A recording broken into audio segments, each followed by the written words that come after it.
Party के जौनपुर से प्रत्याशी पूर्व मंत्री बाबू सिंह कुशवाहा जी और इस लोकसभा मछली शहर के प्रत्याशी समाजवादी पार्टी ऑफ इंडिया गठबंधन के सहयोग से लड़ रही प्रिया सरोज जी, मंच पर उपस्थित पूर्व सांसद विधायक तूफानी सरोज जी, विधायक डॉक्टर रागिनी सोनकर जी, पूर्व विधायक श्रीमती सिद्धा यादव जी, समाजवादी पार्टी के विधायक MLC Ashutosh Sinha ji, Lal Bihari Yadav ji, doctor Amarnath Pal ji, Hindu Prakash Singh ji, Sanjay Rajbhar, doctor Sarfaraz रहमत खान साहब, सत्यनारायण यादव जी, सुरेश यादव, कैलाशनाथ, श्याम नारायण बिन जी, राजदेव पाल, राजेंद्र कमलेश पटेल, डॉक्टर विनोद भास्कर, रामू मौर्य जी, सूरभान जी, नंदलाल यादव, नीरज, मनोज, विशाल यादव, शर्मानंद जी से लेकर के बहुत बड़ी संख्या में समाजवादी पार्टी के मंच पर उपस्थित सभी नेता, सहयोगी संगठन के सभी हमारे पदाधिकारी, इंडिया गठबंधन के सभी दलों के नेता और इस चुनावी जनसभा में उपस्थित बड़ी संख्या में हमारे किसान भाई, बुजुर्ग, माताएं, बहनें, नौजवान साथी, पत्रकार बंधुओं, मैं सबसे पहले इस चुनावी जनसभा में आए हुए आप सब लोगों का बहुत बहुत धन्यवाद और आभार प्रकट कर रहा हूं। मैं देख रहा हूं जहां पंडाल हमारा पूरा भरा दिखाई दे रहा है और पंडाल के बाद भी जो दाईं तरफ हमें सड़क तक केवल सर दिखाई दे रहे हैं और ऐसा लग रहा है कि जो बगल की सड़क चल नहीं पा रही है और जहां खड़ी है वो खड़ी दिखाई दे रही है। छत के ऊपर लोग हैं, छत के पीछे जो बिल्डिंग है, बिल्डिंग के ऊपर जो छत है वहां तक हमें लोग दिखाई दे रहे हैं। इधर पूरी बाउंड्री भरी है। पीछे जहां हम उतरे थे हेलीपैड के आसपास भी ऐसी सभा चल रही थी जितनी मैं यहां देख रहा हूं। जिन्हें जगह नहीं मिली है वो पेड़ की डालियों पे भी बैठे हैं नौजवान। और इस बार तो ऐसा लग रहा है कि जब से चुनाव पूर्वांचल की धरती पर आया है, ये 6वें और 7वें चरण में पूर्वांचल के लोग भारतीय जनता पार्टी का पूरा सफाया करने जा रहे हैं। अभी तक जो चुनाव हुए उनमें मैं ये कहता था कि जो चुनाव चल रहा है उसमें सभी सीटें हम लोग जीत रहे हैं। केवल एक सीट के लिए मैं कहता था वो क्यूटो जहां पर लड़ाई में है,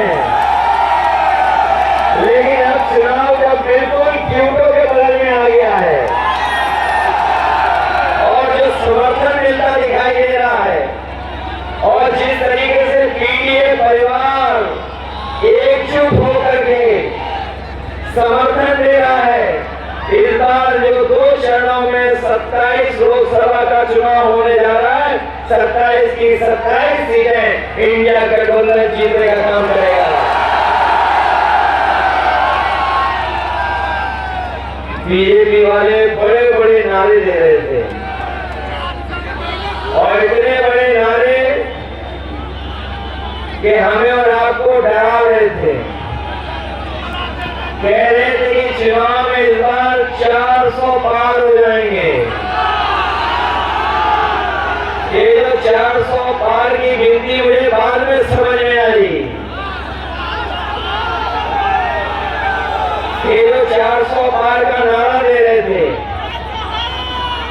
ये गिनती जो पढ़े लिखे नौजवान है वो समझ रहे होंगे, जो हिंदी को जानते होंगे वो बेहतर समझते होंगे।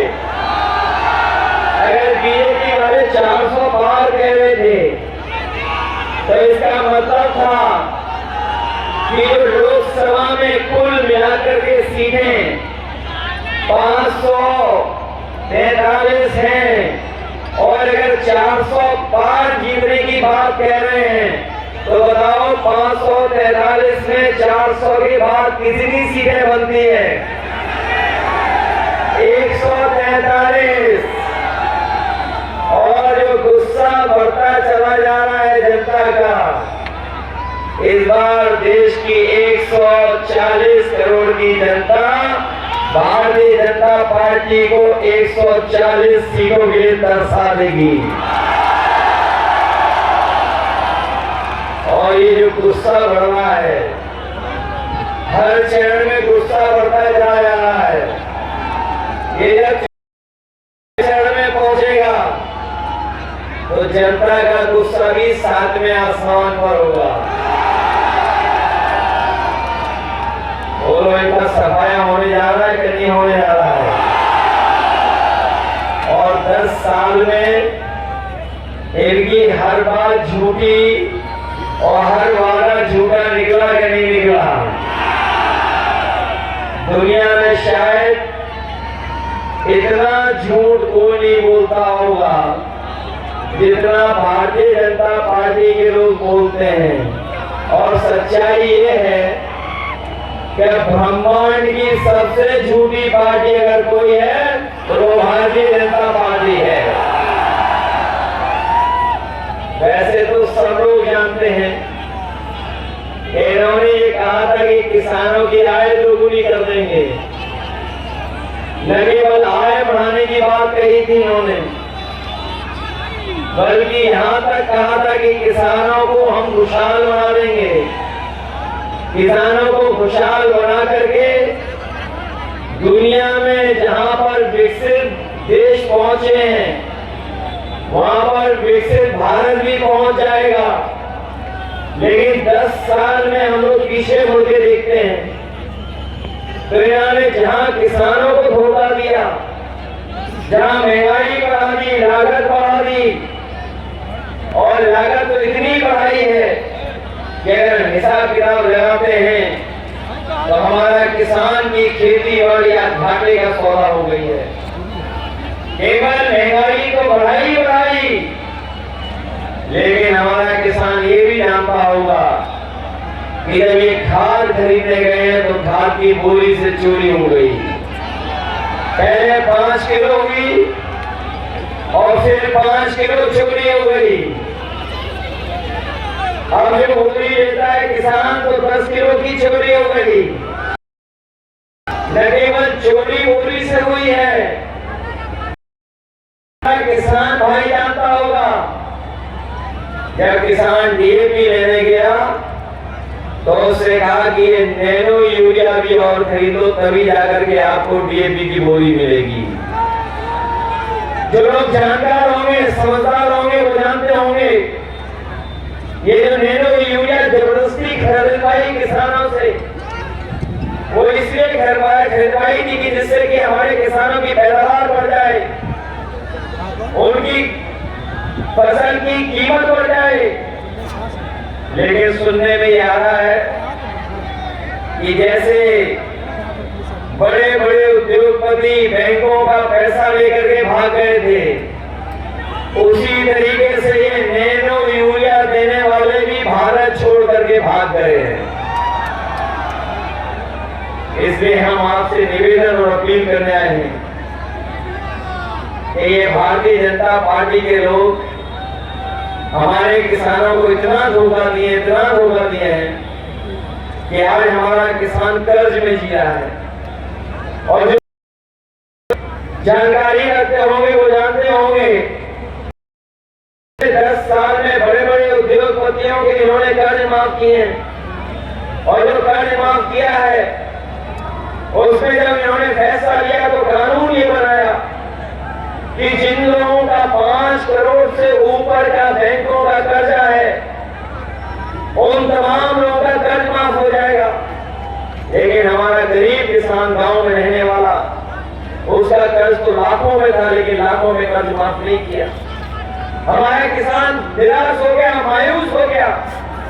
और वही जब देखता है, सुनता है कि बड़े बड़े उद्योगपतियों का 26 लाख करोड़ रुपया इन्होंने माफ किया है, तो हम इंडिया गठबंधन के लोग अपने किसान भाइयों को कह के जा रहे हैं, तमाम गरीब भाइयों को कह के जा रहे हैं, जो आपने बैंक से कर्ज लिया है, अगर वो 25 लाख करोड़ से ऊपर का कर्ज माफ कर सकते हैं, तो इंडिया गठबंधन की सरकार बढ़ेगी तो अपने किसानों और गरीबों का भी कर्ज पूरा का पूरा माफ होगा।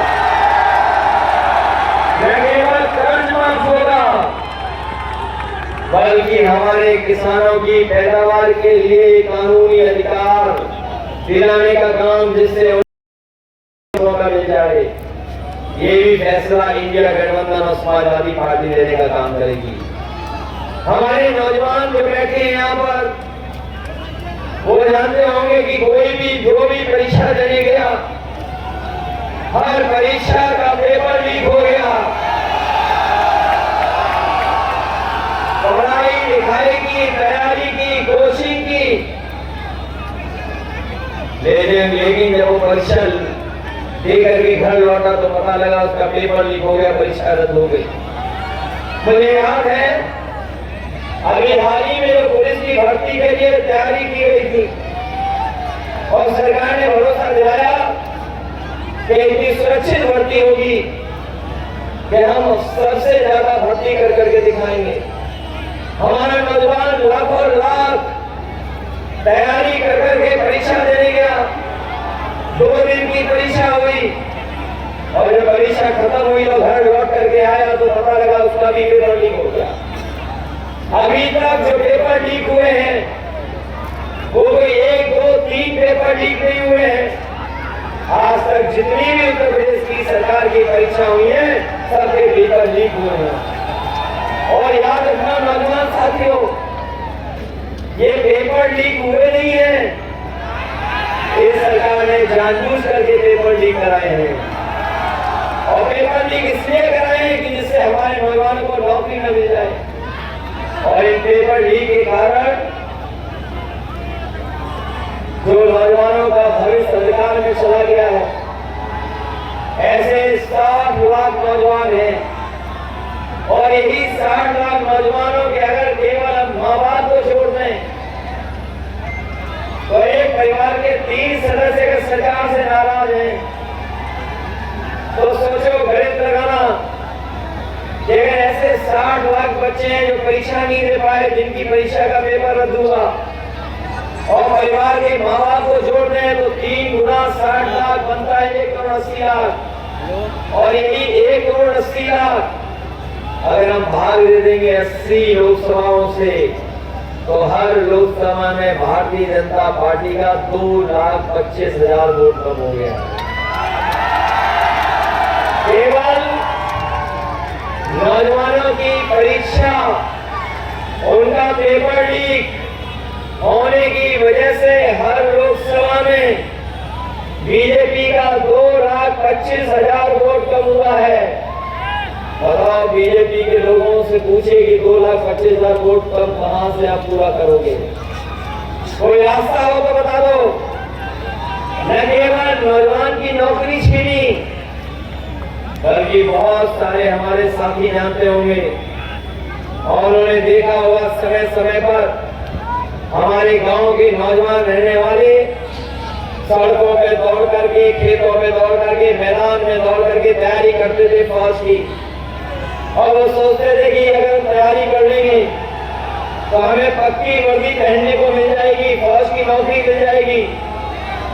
लेकिन इधर भारतीय जनता पार्टी ने फौज की नौकरी को भी आधा अधूरी नौकरी बना दिया। ये जो अग्निवीर व्यवस्था लागू कर करके 4 साल की नौकरी की है, हम अपने नौजवानों को भरोसा दिला के जा रहे हैं, सरकार बनने जा रही है, ये अग्निवीर हमेशा हमेशा ये खत्म हो जाएगी। जैसे पहले नौकरी मिलती थी, पक्की वर्दी और पक्की नौकरी देने का काम भी आने वाले समय में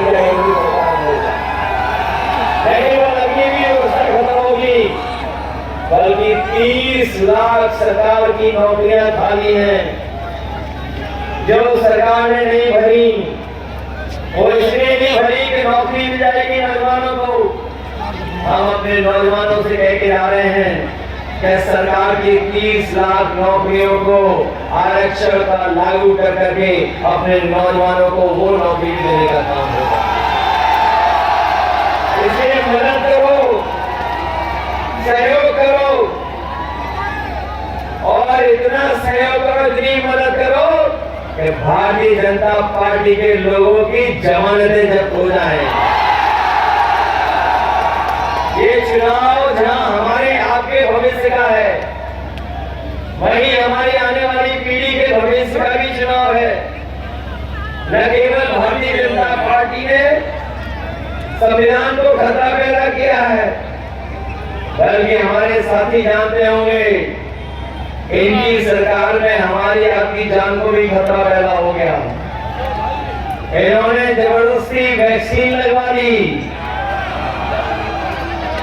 किसी को नहीं छोड़ा जिसको वैक्सीन न लगवा दी हो,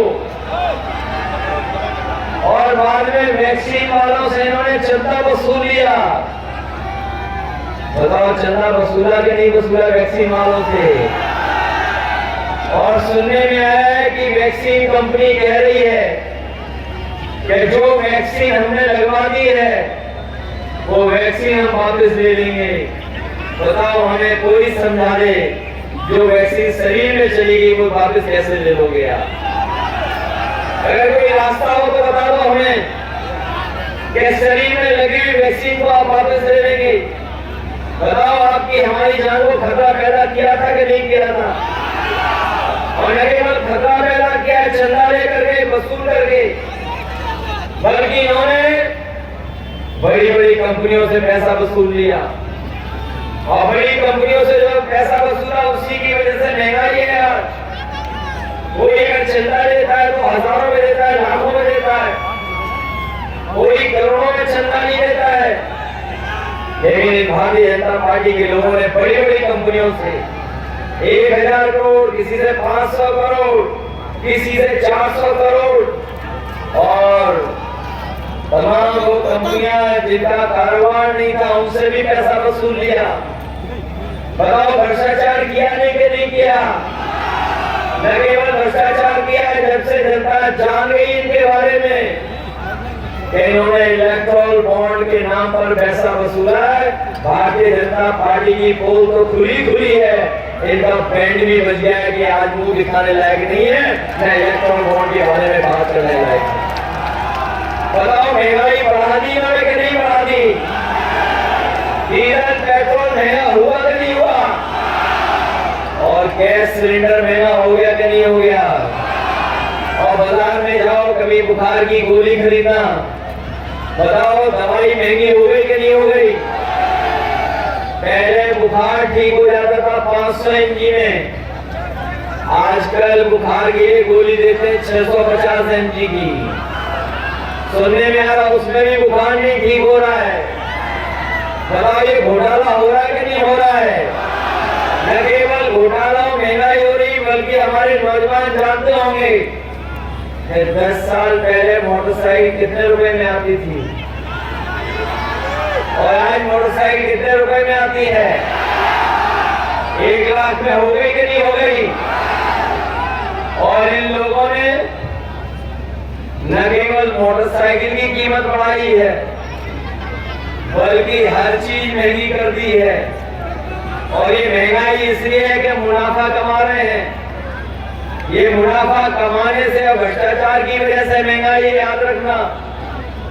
इसलिए ये चुनाव बहुत अलग तरह का चुनाव होने जा रहा है। ये देश को बचाने का चुनाव है, संविधान को बचाने का चुनाव है। जिस तरीके से कभी संविधान मंथन हुआ था, उसी तरीके से संविधान मंथन होने जा रहा है। एक तरफ तो वो लोग हैं जो संविधान बचाना चाहते हैं, और दूसरी तरफ वो लोग हैं जो संविधान को हटाना चाहते हैं। लेकिन इस बार संविधान बचाने वाले भारतीय जनता पार्टी को हटाने का काम करेंगे। इसलिए मदद करिए आप सब लोग। अभी जितने चुनाव हम लोग देख करके आ रहे हैं, सब चुनाव में समाजवादी पार्टी इंडिया गठबंधन मुकाबला कर रही है और उसी से घबराए हुए हैं। वो ऐसा घबराए हुए हैं गठबंधन से कहे कि कोई सभा नहीं छोड़ रहे हैं जिसमें दो शहजादों को याद न कर रहे हो। आपने उनका भाषण सुना होगा, वो दो शहजादों को याद कर रहे हैं लगातार। और दो शहजादों को याद करने वालों को मैं कहना चाहता हूं, एक बार दोनों शहजादे न केवल शह देंगे बल्कि आपको चुनाव में मात देने का भी काम करेंगे। और ये जो कहते थे डबल इंजन की सरकार, डबल इंजन की, लेकिन देखिए बड़े बड़े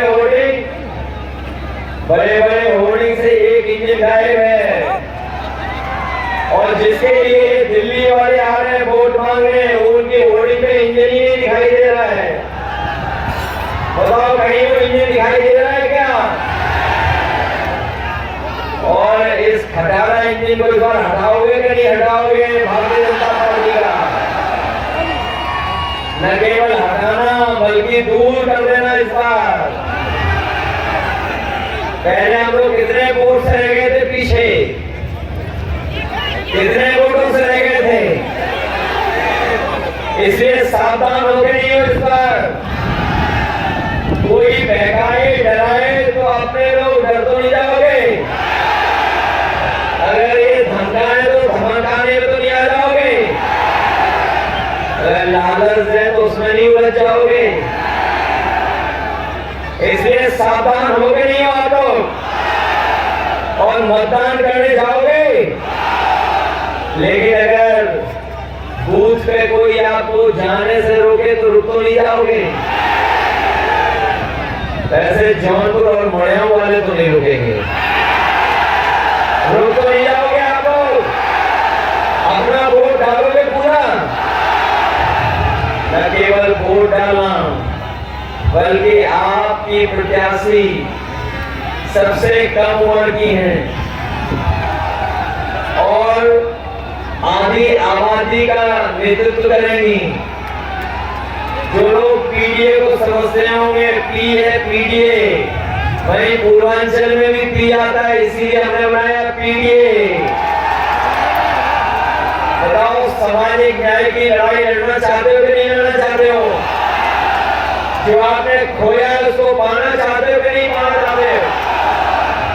इसलिए आप सब लोग मदद करना और आपके प्रत्याशी जो पहला चुनाव लड़ रही है आपके बीच में, निराश तो नहीं करोगे।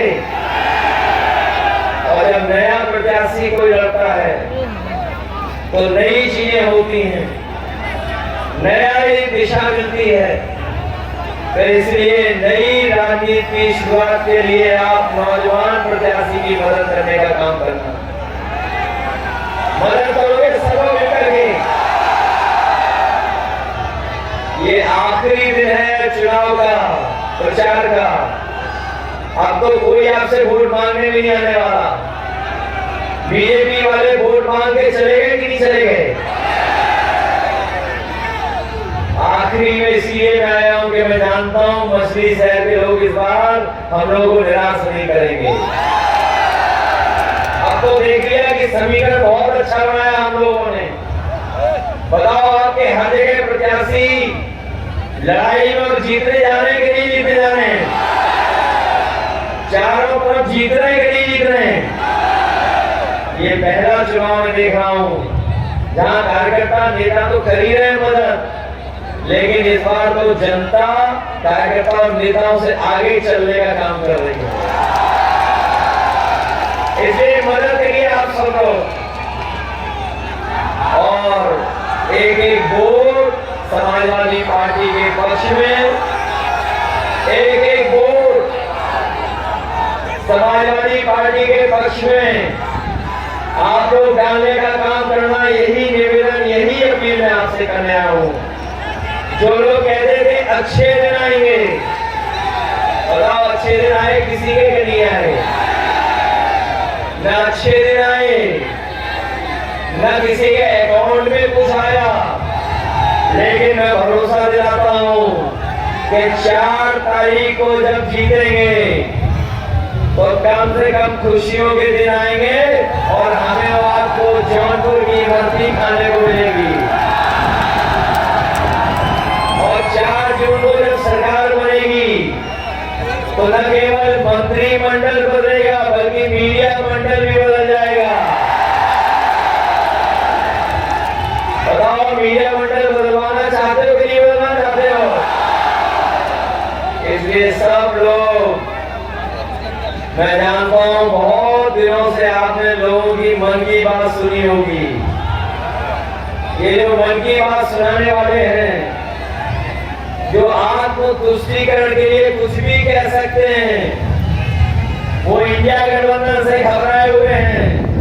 मैं उनको कहना चाहता हूं, अब कोई मन की बात नहीं सुनना चाहता है, सब संविधान की बात सुनना चाहते हैं, संविधान के रास्ते चलना चाहते हैं, क्योंकि यही संविधान जिसके लिए बचाने के लिए हम सब लड़ रहे हैं, यही संविधान हमें अधिकार दिलाता है, यही संविधान हमें न्याय दिलाता है, यही बाबा साहब भीमराव अम्बेडकर के संविधान हमारे आपके लिए संजीवनी है। इसलिए संविधान बचाने की लड़ाई में आप लोग चूक मत करना और प्रिया सरोज जी को एक एक वोट दे करके जिताने का काम करना। ये जीत करके जाएंगी, बल्कि पढ़ी लिखी है, समझदार हैं, आज के समय की चीजों को समझती हैं। जब लोकसभा में बोलेंगी और आपकी बात रखेंगी तो लगेगा कि हाँ, कोई नौजवान पढ़ा लिखा आपके पक्ष की बात कर रहा है। इसलिए ऐसे पढ़े लिखे नौजवान हमारी प्रिया सरोज को एक एक वोट दे करके लोकसभा में भेजने का काम करना। और जो हम लोग कम वोटों से हार गए थे, जो हम लोग विधानसभा कम वोटों से हारे थे, बताओ हारे थे कि हराए गए थे? और न केवल जौनपुर में हम लोग हराए गए थे, बल्कि पूरे उत्तर प्रदेश में हम लोग हराए गए थे। बताओ 22 से ज्यादा वोट डालोगे कि नहीं डालोगे इस बार? और फिर अगर आप वोट डालोगे, हम ये भी जानते हैं पूर्वांचल के लोग जब स्वागत करते हैं तो स्वागत भी अच्छा करते हैं,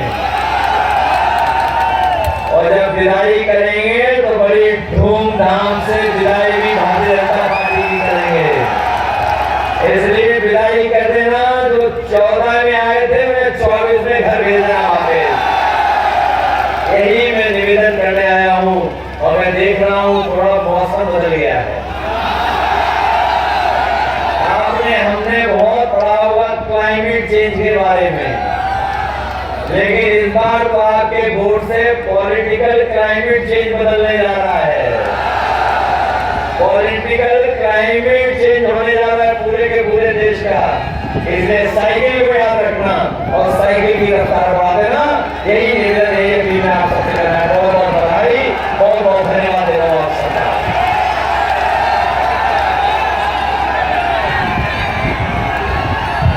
बहुत बहुत धन्यवाद। हम लोगों के महबूब नेता ने आप लोगों को बहुत ऊंची बात बताने का काम किया। सभी सामान्य साथियों से निवेदन है कि शालीनता का परिचय दें। सभी सामान्य